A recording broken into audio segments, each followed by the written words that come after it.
For the advertisers, having that full screen in order to communicate their brand across is a very important thing. When you get to an editorial content, which is more than one page, you simply scroll that up to navigate through that. So basically, all of the articles are basically in a vertical format, and then left to right basically gives you access to any of those entry points for the content. So here's a long article, and then scroll down here to read the rest of that. Now there's a couple ways to navigate this magazine.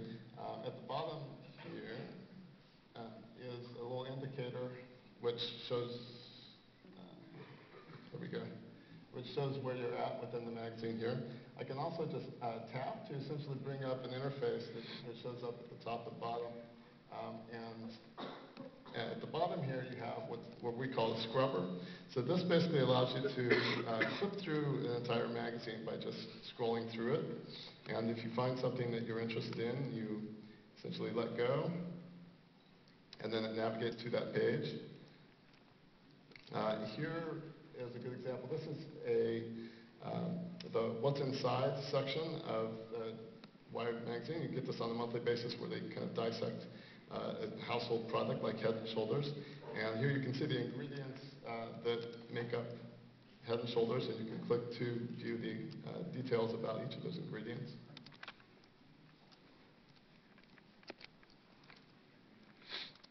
We've got some articles in which the illustrations will come to life, so even with some subtle, kind of simple animations that really add a lot to that. I'm going to navigate here to another article.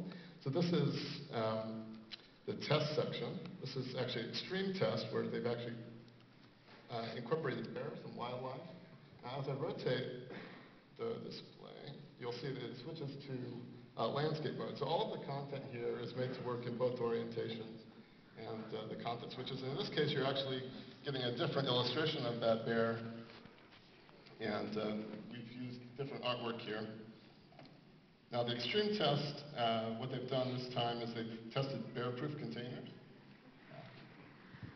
So we've got some garbage pails, some bear-proof food holders when you're going backpacking. One of the things that we've done here is actually taking one of the, this is an ice chest that they tested with the bears, and then there's a capability here to then view that ice chest from different angles to see what the bear did to it. In this case, they actually kind of left it alone. They didn't do too much. Hibernating bears are not hungry, actually.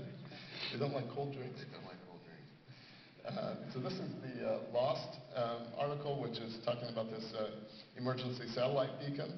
And the editor went out, the product editor, Joe Brown, went out and tested this device out in the wilderness in the Tahoe area in California. And so we've got some photos from this where he went out in the middle of the night, got lost, and wandered out through the snow by himself and used the beacon to call the Nordic search and rescue team. So in this case, we've got several photos. Instead of just laying out one of those photos in that layout, we're able to show several of those photos here. But as you can see, these interactive pieces are really designed into the magazine experience. Here's another example over here for bulletproof. So this is kind of in keeping with the Extreme Test topic. We tested some bulletproof vests. And in addition to the photo shoots that we went on, there were also some videos that were taken. So you can view full screen video.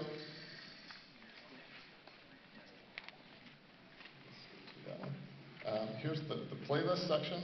Now some of the content may not be paginated. This is one of those examples where we talked about the continuous scrolling. So playlist, as you might recognize, has 10 items to check out.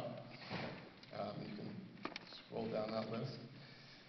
Let's see. Another way to navigate through, as we showed the scrubber before, and the other way to navigate is to zoom out using the browse mode. And this basically zooms you out, maintains your context, so you know where you're at within the magazine, but then this allows you to then kind of scroll around, or you can assist to scroll. And say I want to check out this cut flowers article, I touch that and it zooms back in. This is a photo gallery of a Japanese artist that creates these CG illustrations of flowers, really beautiful pieces. So as you can see, you can just touch those to swap between the different images. So from here, I'm going to let Scott show a few more features.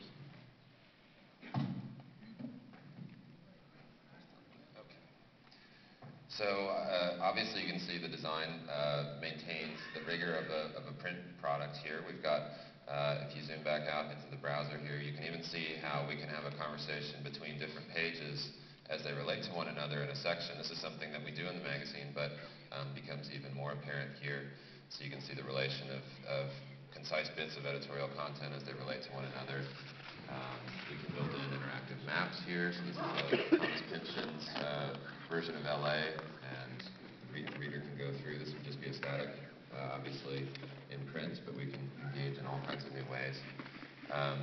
Here's a mini feature in Wired. This is basically a story that has a great read to it, but maybe doesn't factor into what would make a feature story.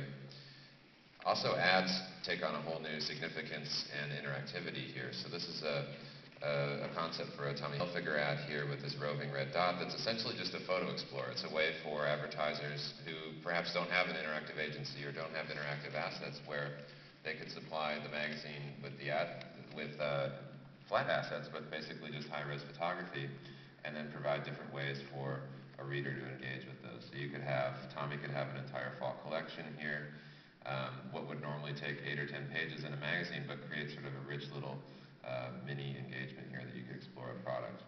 That could go into something like automotive in the same way, where there's a Tesla ad where you can explore different views of a car, and you can go through and sort of explore that. So these are just plain static assets, just leveraged into an ad template. And beyond that, you could go in and schedule a test drive depending where you are, go talk to a dealer. And then obviously, beyond that, beyond static assets, there's something like a 360 where you can get into and zoom in or rotate a product in the same way that we're doing in Edit. And then getting back to the feature well, we can just scrub back over here. This is the splash page. This is the issue number that introduces the feature well to Wired every month. And that high level of design and engagement that we've been talking about is still here. This is the exact same feature well that appeared in print, and you can see engaging on that vertical axis the importance of layout and the context that we're able to provide, various bits of content and pull quotes and sidebars as they relate to a story. You can build in infographics. It retains all of the sense of place and info density that you would in a print magazine, just in an easy way to flip through. And you don't have to actually be back at the top of an article to access right-left. It doesn't matter where you are, and the browser still remembers that place in where you are in the magazine. So you could close this, go back, have this reopen right at where you left off, and then you can go and flip to the next page. And again, because we're in both orientations here, or fake accelerometer here, we're really leveraging the more of a poster style design rather than what is the artifact of essentially two pieces of paper glued together. We really wanted to wipe the slate clean, and refactor what print design is and what magazine layout is. A lot of the models out there are using a PDF model where you're still seeing a heads up of page next to page, and this is really just about one field of vision, one field of pixels in front of you. And how would you refactor and re-engage on the graphic design of that? And so that's a real opportunity for a group of designer nerds at Wired. We're very excited about that. Again, into an interview here with Kevin Smith. We can build in audio components. This is Kevin Smith's annoying MP3. Sorry. And then not everything has to move or have video to it. The importance of a great